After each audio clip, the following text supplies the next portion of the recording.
है। यहाँ पे जितने भी लोग हैं कोई बहुत बड़े घर से नहीं है। ये लोअर मिडिल क्लास के बच्चे जो अपने परिवार का स्तर ऊंचा करना चाहते हैं, उनके पास एक ही ऑप्शन है कि बीपीएससी और प्रशासनिक सेवाओं की नौकरी। आइए आंदोलन कर रहे बच्चों से बात करते हैं। कहना चाहती हूँ कि बीपीएससी को हमारी बात सुननी चाहिए और पेपर को कैंसिल करवाना चाहिए। इतने सारे लोग प्रोटेस्ट कर रहे हैं, आज 12वां दिन है, 12वें दिन से लोग प्रोटेस्ट कर रहे हैं, लेकिन बीपीएससी को कोई असर नहीं पड़ रहा है। तो बीपीएससी को हमारी बात सुननी ही चाहिए और मुझे लगता है कि री एग्जाम रद्द होके ही रहेगा। छात्रों का कहना है कि बीपीएससी को हमारी बात माननी ही होगी और री एग्जाम कराना ही होगा। री एग्जाम चाहिए, री एग्जाम चाहिए, री एग्जाम चाहिए। सारे बच्चे यहाँ री एग्जाम के लिए इकट्ठा हुए हैं। इन बच्चों का अधिकार के लिए मैं बैठी हुई हूँ। ये बच्चों का अधिकार दीजिए, ना कि उनको लाठियाँ बरसाइए। जी देखिए सर, ये है ना, आयोग का कहना है कि क्वेश्चन आउट नहीं हुआ, ठीक है, मान लेते हैं। फिर एक सेंटर का एग्जाम कैंसिल किया गया है, तो उस कंडीशन में नॉर्मलाइजेशन बन जाता है ना। किसी से क्वेश्चन हार्ड रहेगा, इजी रहेगा, जिस भी बेस पे नॉर्मलाइजेशन वहाँ पे लागू हो जाता है। तो इसलिए हम लोग नॉर्मलाइजेशन के खिलाफ भी है। क्वेश्चन आउट आप कह रहे नहीं हुआ, तो फिर कैसे एग्जाम कैंसिल किया यहाँ पर का? एक परीक्षा भवन का तो कैंसिल कर दिया आप एग्जाम, इस बेस पे पूरा सबूत है, मतलब आपका क्वेश्चन आउट हुआ है, तभी तो आप कैंसिल किए एग्जाम, नहीं तो क्यों करते एग्जाम कैंसिल? हम लोग की मांग है, जायज मांग है, सत्य की राह पर हम लोग चल रहे हैं।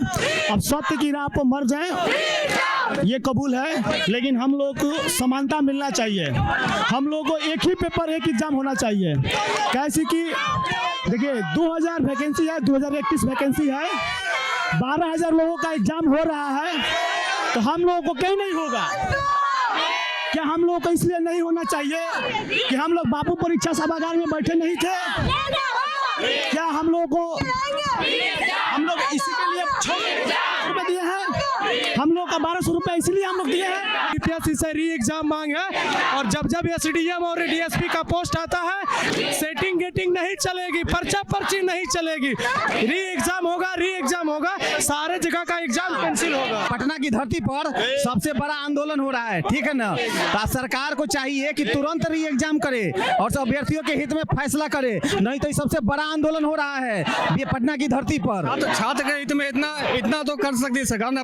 इलेक्शन में इतना पैसा खर्च होते हैं, सरकार को क्या इसमें ज्यादा? एग्जाम फिर से करवाए, फिर से एग्जाम हुआ, एक्स्ट्रा पैसे खर्च हुआ, अभ्यर्थी तो दे चुके हैं। ऐसा तो बहुत सारे एग्जाम कैंसिल हुआ, री एग्जाम हुआ है। ये वो बिहार की धरती है जिसने अंग्रेजों को अपनी सत्ता से हटाने में कोई कसर नहीं छोड़ी। ये वो बिहार की धरती है जिसने, या जो क्रांति के लिए जाना जाता है। तो यहाँ पे छात्र 10 दिनों से जमा हो रहे हैं, सरकार कोई सुनवाई नहीं कर रही है। सरकार को चाहिए छात्रों की बात सुने, नहीं तो ये बिहार की धरती क्रांति के लिए जानी जाती है। तो सरकार को चाहिए कि छात्रों की बात सुने, आए, और जो छात्रों की मांग है, मुझे लगता है सरकार को अब तक बात सुन लेना चाहिए।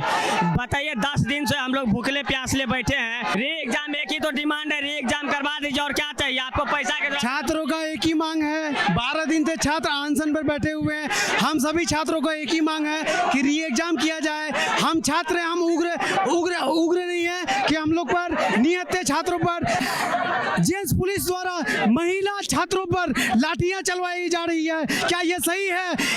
जेपी 1 के बाद इस बार जो ये आंदोलन अभी यहाँ हो रही है गांधी जी के प्रतिमा के पास, ये जेपी 2 नाम दिए हम लोग सभी बिहार के छात्र यहाँ जमा हुए हैं। और उसके बाद हम लोग चाहते हैं बिहार सरकार 2 बड़ा री एग्जाम किया जाए, और हम लोग का जितना भी छात्र है सभी का एक ही मांग है कि री एग्जाम हो। छात्र एकता जिंदाबाद, जिंदाबाद। प्रभातखबर.com, विश्वास वही, रफ्तार नहीं।